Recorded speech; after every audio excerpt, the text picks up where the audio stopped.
Shalom.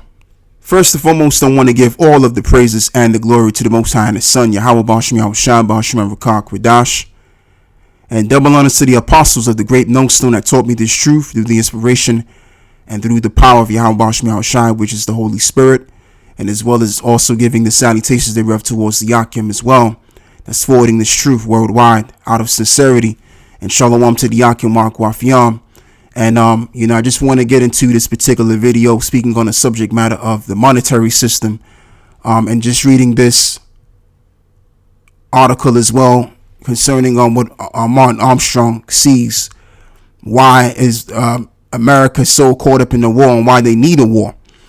All right. So I'm going to read, a few things in this article. And as usual, we're going to move forward in the spirit. So this reads, legendary financial and geopolitical cycle analyst Martin Armstrong said at the end of last year, the U.S. is being set up for a nightmare fall. Trade derailments and political problems are spinning out of control, but the biggest threat is war. Armstrong explains they want a war, but they also need it because of the monetary system is collapsing. You have had interest rates at negative since 2014, and so suddenly interest rates are rising. Any bond owned by any institution in Europe is a loser, and they have lost so much money. It's incredible what happens. Nobody is interested in long-term debt, period.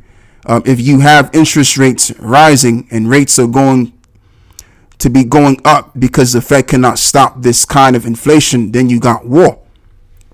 And speaking of that as well, this is, again, why they need to go to war, because during the time of the early 2000s, you had the war, which happened due to this, this psychological operation that happened, with those two buildings.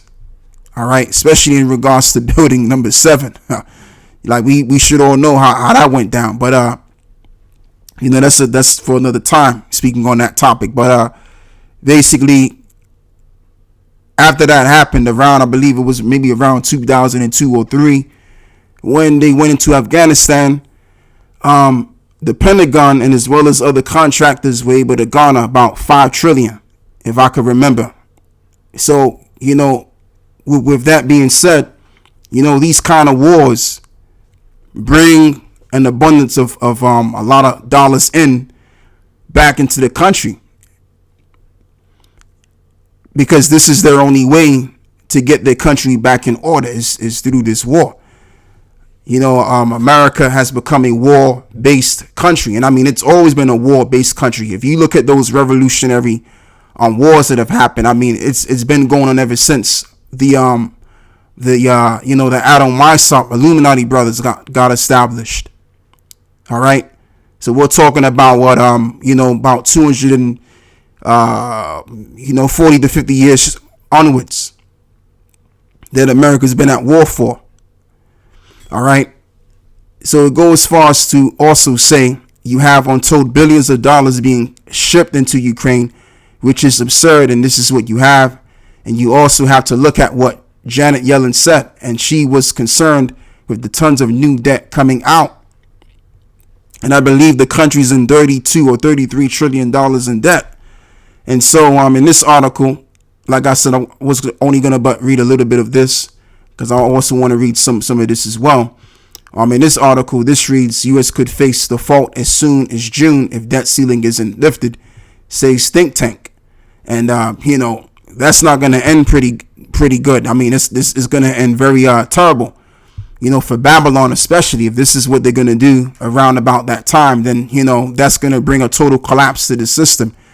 All right. So now let's go in and read this. It says the U.S. could face an unprecedented default on its obligation as soon as early June if Congress does not act to lift the debt limit.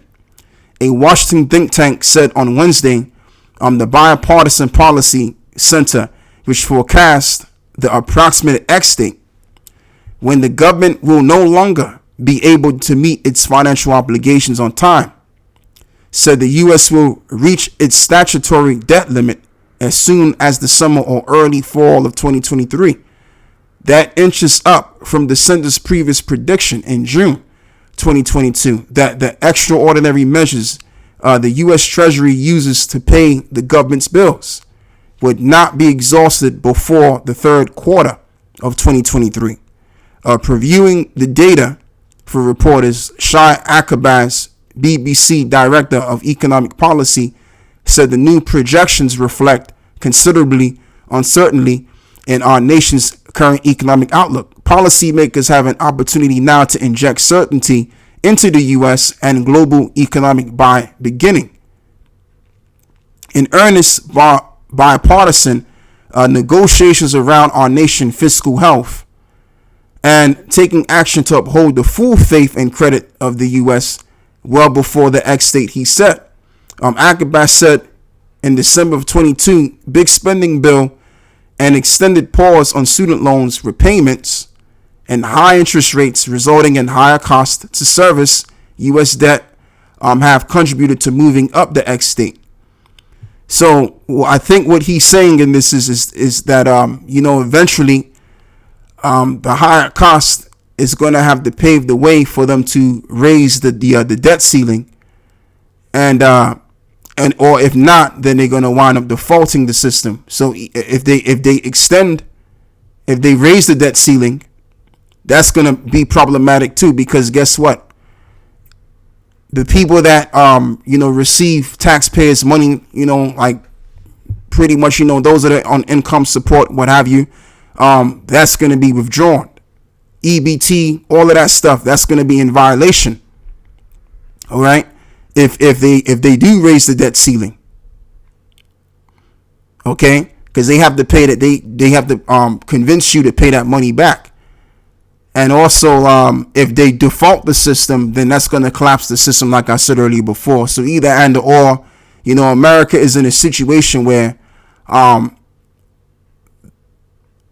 they're ready to be having to witness a collapse situation. America's already in a situation where either and or America's already pretty much going to hell in a handbasket. All right, and this is why the only thing that can save their ass is this war, because through these different wars they were able to garner billions and billions of dollars, and as well as trillions of dollars as well. So this is their last hope, and that's why they're poking the bear. They're making these moves to try to again provoke the bear to react and respond, and then that can be the case. All right, so and on all of this, the real reason why I'm speaking about these articles is all to do with prophecy, man. Let's get into the book of Isaiah 13, and we'll begin by reading verse 1.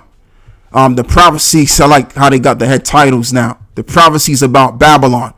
The burden of Babylon, which Isaiah the son of Amos did see. Lift ye up a banner upon the high mountains, and exalt the voice unto them, and shake the hand, that they may go unto the gates of the nobles. And that's what we do when we go out and we teach the word of the Lord.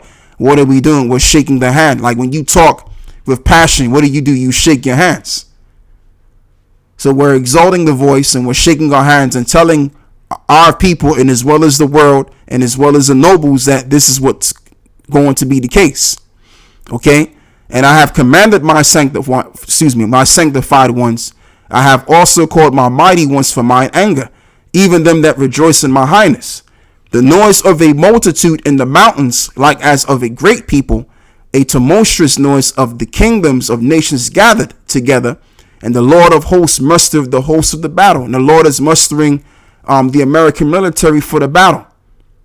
Why? Because under the intent of saving the country because of its monetary system problems. Okay, and that's why they want to go to war so bad. That's their core reason. And and just to put this in the video too, and saying that I also am aware that obviously America is destroyed by purpose, because the powers that be, they have an agenda. There's an agenda to their madness, as well as you can check it out on the method that they're using, and it's called the Hegelian dialectic. So the deal is to destroy the country, to depopulate, and as well as to the ones that have survived, they can also rule with more power, which is a way of bringing forth which is going to be in their way of bringing forth this new world order where they have more power than they already have already. All right, let's cause chaos. Let's bring the population down in the best way that we see fit. We've already done that with the what's. I can't say that because hey, this video is going to be taken down, and I'm going to have a strike on my channel. So I'm not even going to say what I was about to say, but you know what I'm saying. So let's bring the numbers down. Let's cause all manner of chaos, and with that, we'll have a limited amount of people on the earth that we can easily control. Okay. So that's the bigger reason why there's going to be a third world war. But the powers that be have set up America to be in that situation so that their backs are against the war now and they have no choice but to really go to war. And that's why they're egging these nations on to fight. Verse 4, the noise of a multitude in the mountains, like as of a great people, a tumultuous noise of the kingdoms of nations gathered together, and the Lord of hosts, master of the host of the battle. So the Lord is getting all of these nations prepared for the big, ginormous destruction, which is going to have an effect on the earth, so much so that the earth is going to shake, that they come from a far country, from the end of heaven, and even the Lord and the weapons of his indignation to destroy the whole land, intercontinental ballistic missiles, which will hit ground zero and release that TNT and destroy and evaporate anything in its path with those nuclear destroying winds. Isaiah 13 and verse 6. So this reads, how ye, for the day of the Lord is at hand, and it shall come as a destruction from the Almighty, and therefore shall all hands be faint, and every man's heart shall melt, and they shall be afraid, pangs and sorrows shall take hold of them, and they shall be in pain as a woman that travaileth. So this is the vision of Isaiah, as it is written, the son of Amos did see. So is he referring to the literal Babylon that he was prophesying in, or was he referring to a Babylon which would come later? He's referring to the later Babylon which would come, and we're in that Babylon system right now. Or should I say it correctly, we're in that Babylonian system right now, which has been prophesied that is going to be destroyed. Okay, Isaiah 13 and 34. These are his visions of telling that once upon a time, the greatest country that ever was is going to be erased from off the face of the earth. Now, the land will still be, but what America was will no longer be the case anymore. All right. These are the prophecies that are happening right now as I'm speaking to you. So now let's continue on and read verse 8. And they shall be afraid, pangs and sorrow. Let's look up this word pangs. What does the word pangs mean? So the word would be sayar. Let me see if I'm correct. Or tazayar, which is envoy, messenger, pivot of door, hinge, pang, distress. A hinge, a press and turning, also a throw, as a psych or mental pressure. Yeah, that's what I thought. Pressure. So people are going to be under pressure when they see all of this destruction coming down. And that's why a lot of people, they're going to drop, because they're going to be under a lot of pressure that the body will not be able to withstand. Plus, they're going to have that fear, that ultra fear in their heart of what their eyes are seeing before them. So now let's continue on. Verse 8, once again. Pangs and sorrow shall take hold of them, and they shall be in pain as a woman that travaileth. And they shall be amazed one at another, and their face shall be as flames. Exactly, because they're going to get burned. Behold, the day of the Lord cometh, cruel both with wrath and fierce anger, to lay the land desolate, and he shall destroy the sinners thereof out of it. So without giving too much credit to the powers that be, it's really the Lord that put America in this predicament to where they're going to have to need a war. Okay. Like this guy breaks down. I did watch a bit of the video. I actually watched all of the video, listened to all of it, and he gave his reasons why that's the case, as I read to you. a little of this article. And then you've had many geopolitical analysts that have came out and aired out what their thoughts were, where America was going and why they want to go to war. And it's all pointing towards the same thing. All right. So this is the thing. Like, this is why the Most High has got them in a situation where they need to fight. They need to conjure up some kind of situation so that they can possibly come back as the country that they once were again. And you know, when wars happen, man, like a lot of the times people die, but these people believe that through this war they can come out through the war and be the once and above exalted nation that they were prior before this war. But that's not going to happen, because according to Bible prophecy, the prophecy of the scriptures state that this is going to be the war that they're going to get involved in, and through that war they're going to be destroyed, annihilated. America as you know it, which is known as Babylon the Great, which is the primal system that we prophesy against, will be annihilated off the face of the map. Okay, there's so many different visions that was seen of these prophets. It wasn't just Isaiah, it was many other prophets that received these same similar prophecies. So if this is the case, then it's got to be officially true that that's what's going to happen, that America is going to be destroyed. Let's keep on reading. Behold, the day of the Lord cometh cruel, both with wrath and fierce anger, to lay the land desolate, and he shall destroy the sinners thereof of it. And this reminds me of 2nd Ezra 15, because also in that time, as this reads, let's stop and begin by reading verse 5. Actually, verse 4, it says, for all the unfaithful shall die, and their unfaithfulness. That reminds me of Revelations 21 and verse 8. Behold, saith the Lord, I will bring plagues upon the world, sword, famine, death, and destruction. And also there's articles that I've been reading. I think maybe there's been 2 articles that I remember reading, which goes into how when there's a nuclear war, there lies a large deal of famine. Okay, a heavy deal of famine comes out of these wars. Just to keep that short. That's why this reads once again, behold, saith the Lord, I will bring plagues upon the world, sword, famine, and death, and destruction.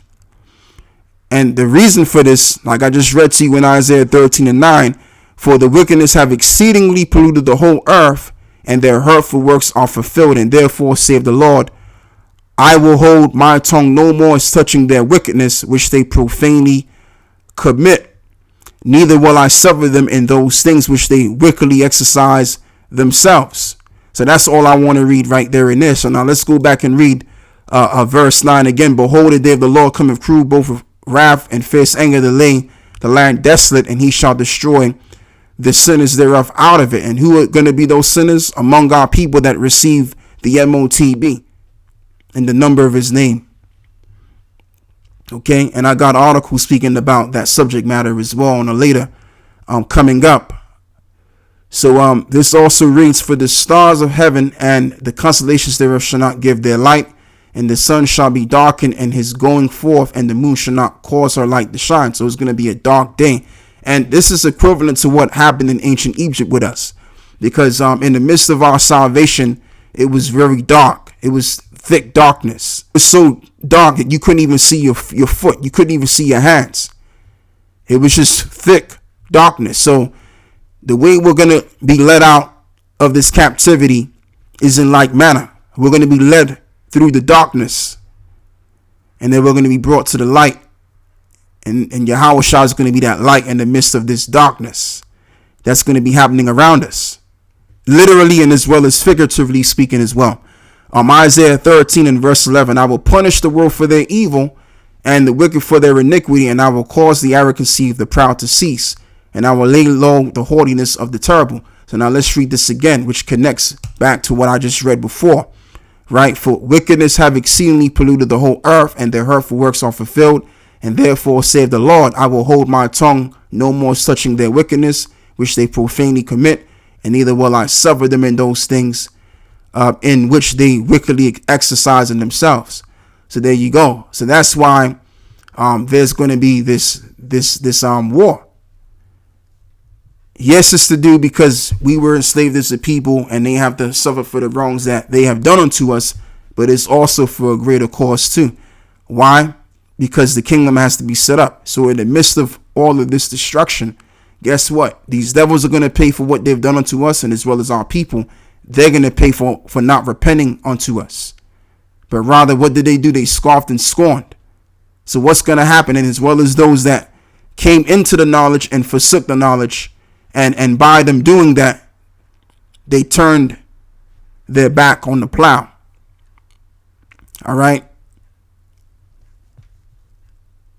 And those that have survived this nuclear destruction, they're going to receive their reward, the kingdom. And that's going to be the Lord starting fresh. The kingdom of heaven is going to be a clean, refreshed start. And we're going to rule how we should have ruled from the beginning in righteousness. Isaiah 24 and as well as verse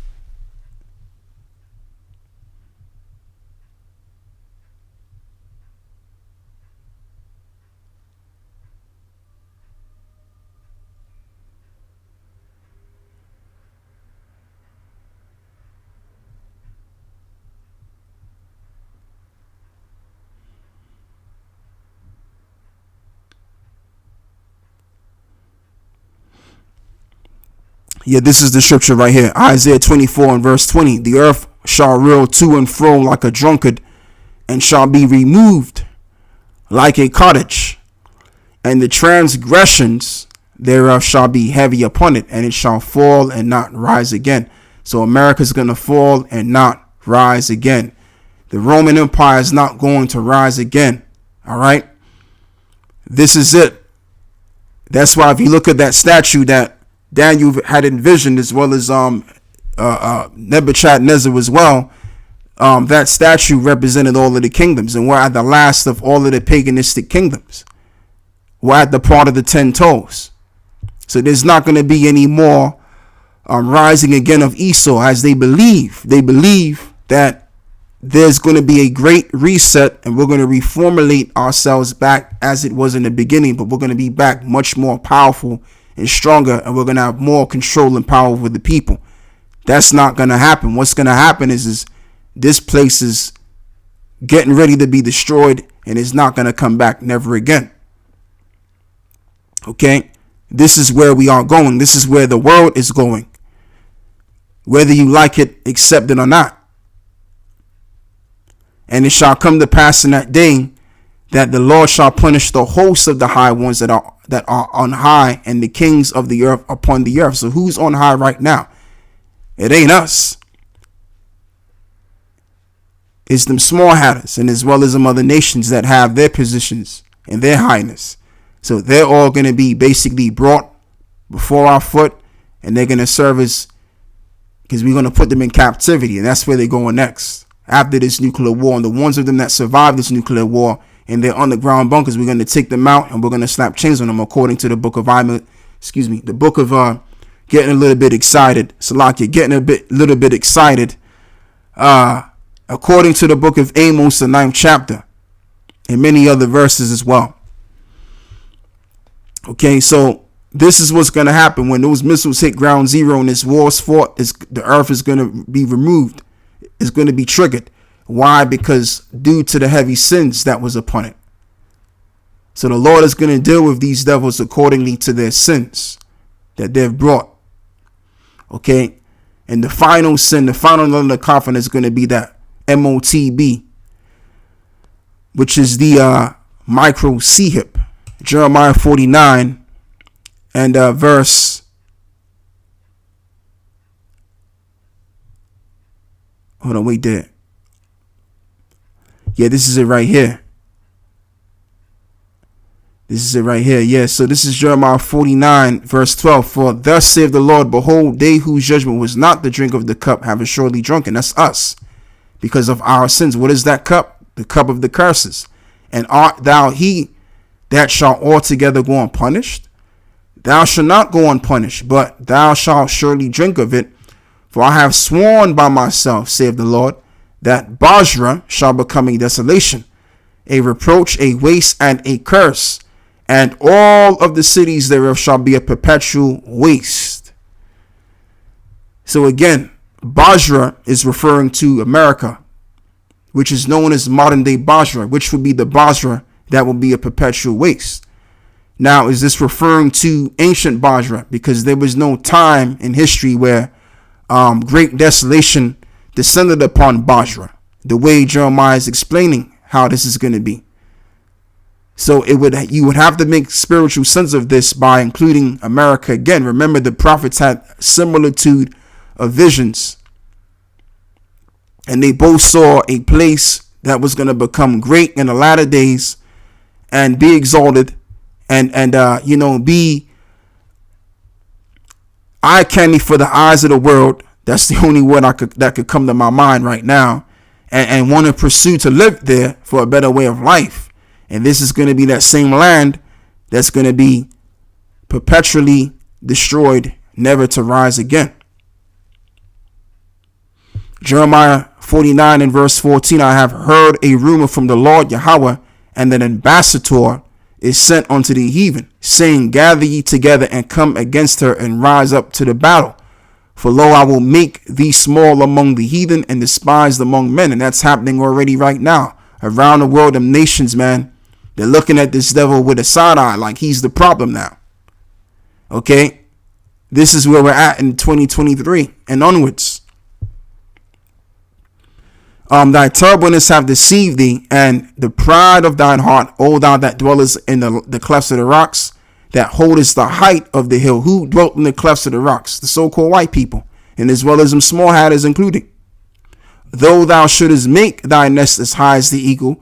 Back in 1969, I believe it was during Apollo 13, when he said, the eagle is landed. I will bring thee down from thence, saith the Lord. As it is written, as what Yahweh Shai said, he that exalteth himself shall be abased, and he that is abased shall be exalted. So these devils are going to be abased. And this is the last couple of precepts, or should I say verses in this case, that I'm going to read. And this is going to seal the deal. And I'm going to end this lesson here.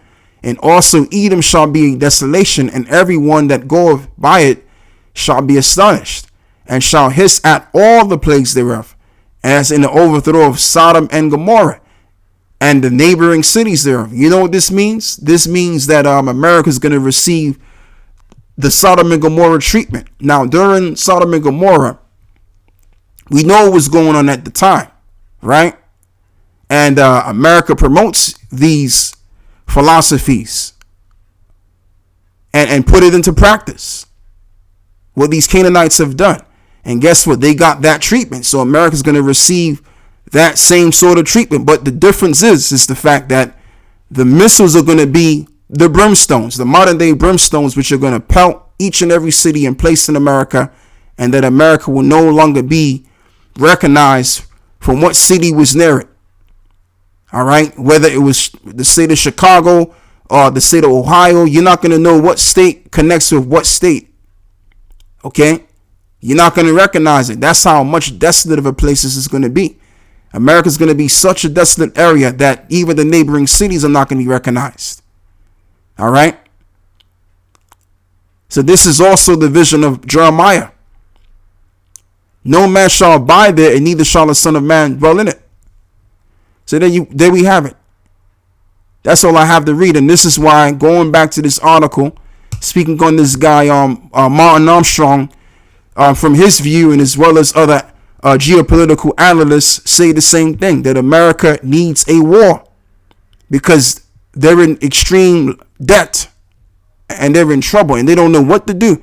And the best thing that they can do at this point, just through hope. It's just to basically fight fire with fire, and hopes and the hopes of that maybe we can get back on our feet. But that's going to be the last of them. Like the saying goes, you go looking for trouble, you gonna find it.